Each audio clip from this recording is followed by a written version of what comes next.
This video today is just to talk about an achievement of mine. Today's date is the 17th of June 2024. I just want to talk about a course that I've been undertaking since December last year in 2023. So, obviously back in December 2023, I decided to apply for a TQUK qualification course to study in principles in customer service in a level 2 basis. And at the time I was in a different place to what I'm in at the moment, and I decided to take up an online distance learning course with the Isle of Wight College, which I thought is going to be quite handy for me to be able to sit on a computer, study in my own time, and learn about things as well.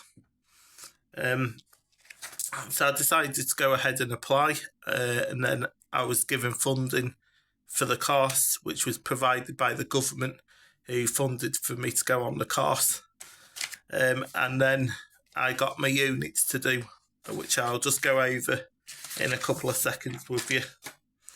So the number of units that I had to do for the course was 1, 2, 3, 4, 5, 6. I had to do 7 units to finish the course. As you can see here, these are the units that I had to complete. All of them have got credits and passes to them. So the first unit that I had to do was Principles of Customer Service. That's obviously the main part of the thing. Then the second unit was Understanding Customers.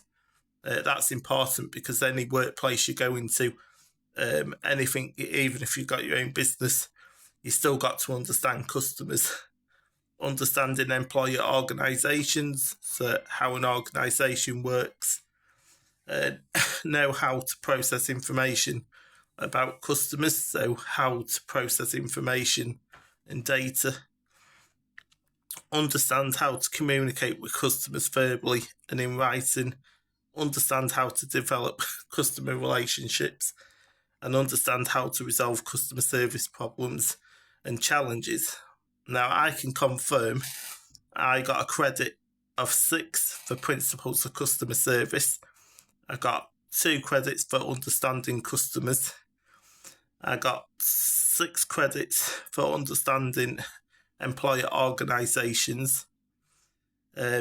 I got 2 credits for knowing how to process information about customers. I got 2 credits for understanding how to communicate with customers verbally and in writing. And I got 3 credits for understanding how to develop customer relationships. And the final one, I got 5 credits for understanding how to resolve customer service problems and challenges, all of course a credit. For each one of them credits, I got a pass for every one of them. The course is regulated by the Ofqual regulator, or Ofqual regulated, and it was funded by the UK government.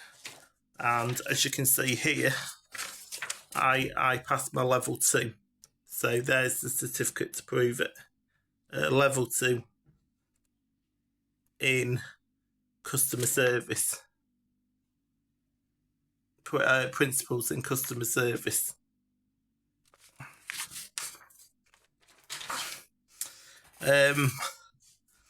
So what's good about the course is that I had learned a little bit. I learned about SWOT, so obviously strengths, weaknesses, opportunities and threats. I admit, obviously at the moment, I don't use it in everyday life as part of anything that I do. But it's something that I'm looking at in the future. So I have learnt about it, but I haven't really put it to use in any sort of situation as of yet.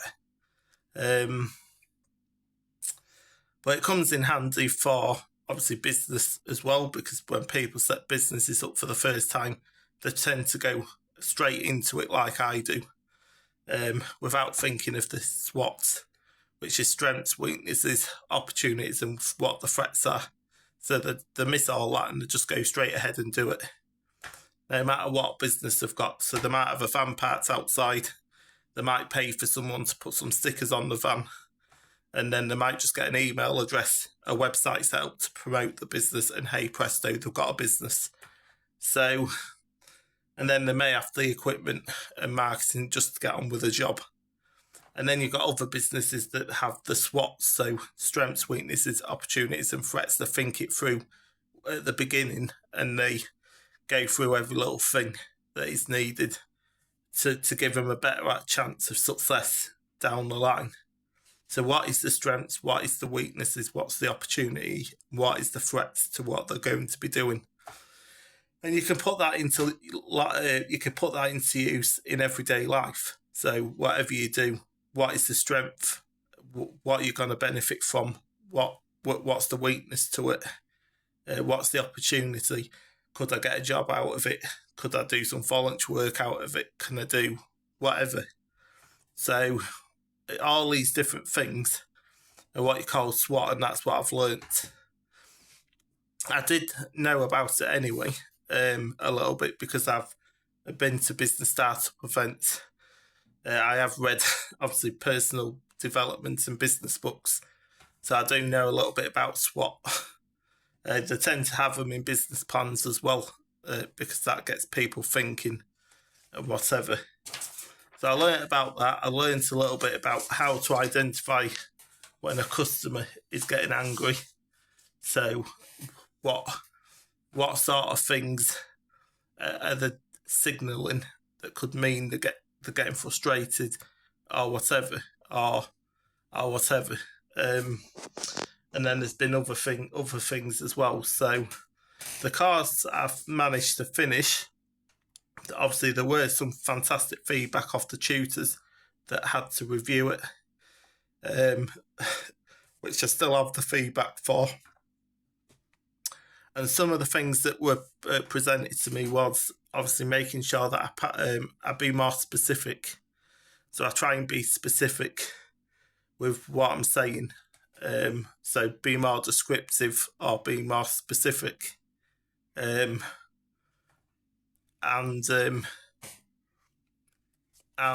other things as well.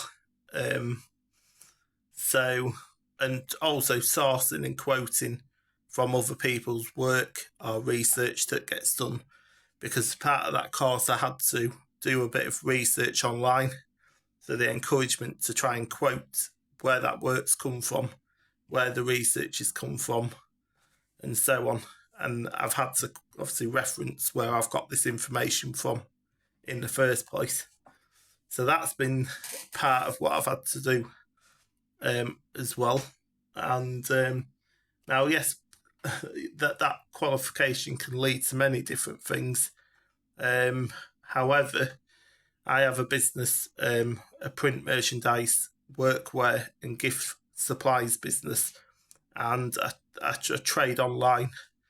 So my business, this certificate is still important to me because it shows that I've got an awareness about it, and I can pass some of the knowledge on to people if I ever do like mentoring in the future or teach people business eventually if my business is successful. And just having the qualifications behind me is just going to help. The other thing is that obviously having a little bit of an awareness is better than nothing at all. And so I'm still waiting for it to come through the post. They are sending it out through the post, the official qualification. This is what you call an e-certificate that I've managed to print online. But the official copy is coming through to the post as I speak over the next month or a couple of months. So thank you for watching. My advice would be for anyone thinking about starting an online distance course, learning course, is to think carefully what you need it for. Decide what sort of job you're looking at. So sorry about that. I'm just pressing my ear because I've got water stuck in it. So think about what sort of job you're looking for, what they'll be looking for.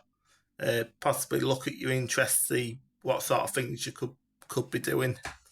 There's plenty of opportunities in different courses that there is, and combining customer service with other things can really make a difference. You may even run a business from your own house or whatever, and do an online distance learning course, and it just boosts your knowledge up a bit. So I do believe it'll come in handy for me over the years, and it's part of my history and building my way up sort of thing. So I do highly recommend learning and education, but at the same time, do something that you enjoy doing. And don't be disappointed if you don't always do okay. You just have to keep at it and keep working and so on. So you can visit my website at www.danielhallwebsite.com. That's www.danielhallwebsite.com. Thank you and goodbye.